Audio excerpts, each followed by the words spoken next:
पप्पा, हा बेटा. आजच्या काळातही दलित अॅट्रॉसिटीज कमी का होत नाहीत? तुझा प्रश्न खूप चांगला आहे बेटा, की निवडणुकीच्या काळामध्ये मतदानापुरता सर्व हिंदू समाज या मंडळींना हवा असतो, परंतु निवडणुका संपल्यानंतर मात्र म्हणजे मागास SC ST VJNT मध्ये जे किंवा इव्हन OBC सुद्धा जे हिंदू धर्मातील लोक आहेत, तर त्यांच्यावर प्रचंड अॅट्रॉसिटी तुला वाढताना दिसतील बेटा. आणि ही जी चळवळ आहे ही स्वातंत्र्याच्या आधीपासून म्हणजे डॉक्टर बाबासाहेब आंबेडकरांनी तर यावर मोठी आंदोलनं केली, संघर्ष केलाच, परंतु त्याच्याही आधी सबंध भारत, मद्रास असेल, साऊथ असेल, दक्षिण भारत असेल, उत्तर भारत असेल, त्या काळामध्येही सुधारणावाद्यांनी अनेक प्रयत्न या तथाकथित कर्मठ हिंदूवाद्यांना सुधारण्याचे केले, परंतु आजही हे लोक सुधारताना आपल्याला दिसत नाही. तुला मंदिर प्रवेशाच्या बाबतीत मी सांगितलं की त्यावेळी त्रावणकोरच्या मंदिराचा खूप मोठा वाद निर्माण झाला होता. त्या काळामध्ये पेरियार स्वामी नायकर यांनी सुद्धा मोठं आंदोलन केलं होतं, परंतु त्रावणकोरचा राजा वारल्यानंतर तिकडे त्यांची महाराणी आली आणि थोडेफार चेंजेस झाले, परंतु प्रचंड प्रमाणामध्ये म्हणजे तुला आश्चर्य वाटेल की त्या ठिकाणी म्हणजे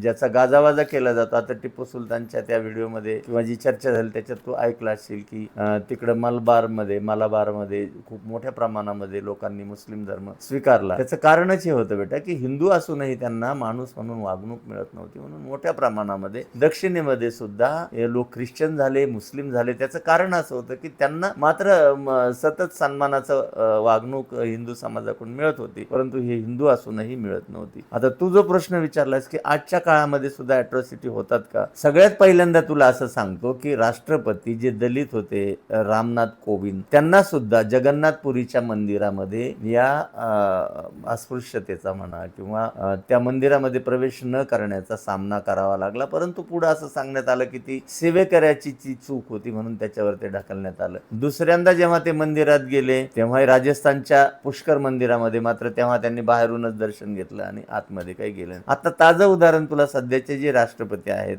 द्रौपदी मुर्मू मॅडम यांच्या संदर्भामध्ये सुद्धा या महामहिम असताना सुद्धा त्या जगन्नाथपुरीच्या मंदिरामध्ये गेल्या. रेल्वे मंत्र्यांना जे आहेत त्यांना तिथं जाऊन दर्शन घेता आलं, परंतु यांनी मात्र स्वतः बाहेरूनच त्यांच्या इच्छेनुसार दर्शन घेतलं असं सांगण्यात आलं. त्याच्यानंतर आकडेवारी जर तुला सांगायची दलित अॅट्रॉसिटीची तर सगळ्यात उत्तर प्रदेशमध्ये 15,130 गुन्हे आहेत, राजस्थानमध्ये 8,449 गुन्हे आहेत, मध्य प्रदेशमध्ये 8,232 गुन्हे आहेत, बिहारमध्ये 7,064 गुन्हे आहेत आणि सर्वात कमी पश्चिम बंगालमध्ये 102 गुन्हे आहेत, महाराष्ट्रात 2,700 गुन्हे आहेत, कर्नाटक, तामिळनाडू या राज्यांमध्ये सुद्धा दलित अॅट्रॉसिटीज मोठ्या प्रमाणावर आहेत. नुसार अस्पृश्यता ही कायद्याने अबॉलिश करण्यात आली. लक्षात आलं बेटा तुझ्या?